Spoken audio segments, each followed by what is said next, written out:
আসসালামু আলাইকুম। প্রিয় দর্শক, আপনারা জানেন যে চিটাগাংয়ের মহেশখালী মাতার বাড়িতে বিরাট উন্নয়ন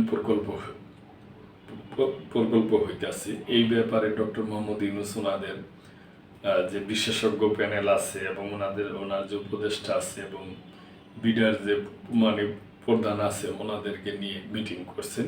মিটিংয়ে উনি বলছেন যে ওই মাতার বাড়িতে নতুন শহরের জন্ম হবে। এইসব ব্যাপার নিয়ে নিউজ।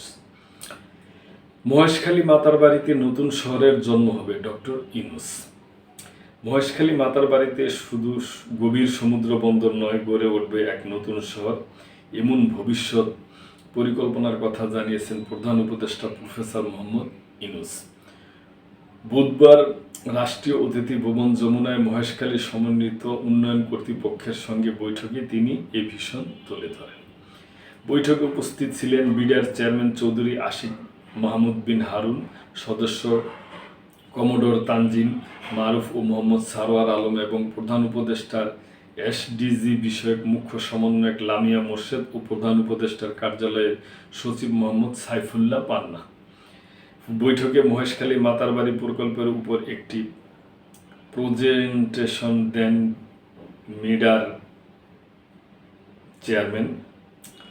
4 মাসের কর্মপরিকল্পনা উপস্থাপন করেন তিনি। আশিক চৌধুরী জানান, প্রকল্পটি 3 ধাপে সম্পূর্ণ হবে। প্রথম ধাপ 2025 থেকে 2030, দ্বিতীয় ধাপ 2030 থেকে 2045 এবং তৃতীয় ধাপ 2045 থেকে 2055।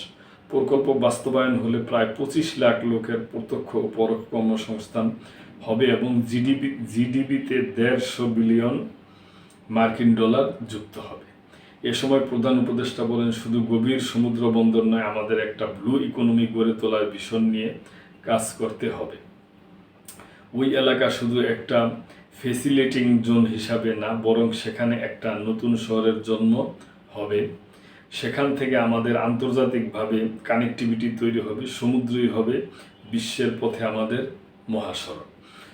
গভীর সমুদ্র নিয়ে গবেষণার উপর বিশেষভাবে জোর দিয়েছেন প্রধান উপদেষ্টা। মহেশখালী অঞ্চলে একটি আন্তর্জাতিক মানের ট্রেনিং ফ্যাসিলিটি গড়ে তোলার উপরও জোর দেন তিনি। এক্ষেত্রে বিশ্বে যারা বিশেষজ্ঞ আছেন, প্রয়োজনে তাদের কাছ থেকে পরামর্শ ও সহযোগিতা নেওয়ার পরামর্শ দিয়েছেন প্রফেসর ইউনূস। তিনি বলেন, আমরা সমুদ্র জগতে কখনো প্রবেশ করিনি, ওটা নিয়ে চিন্তা করিনি, এ বিষয়ে গবেষণা ফাইন্ডিংসই নেই।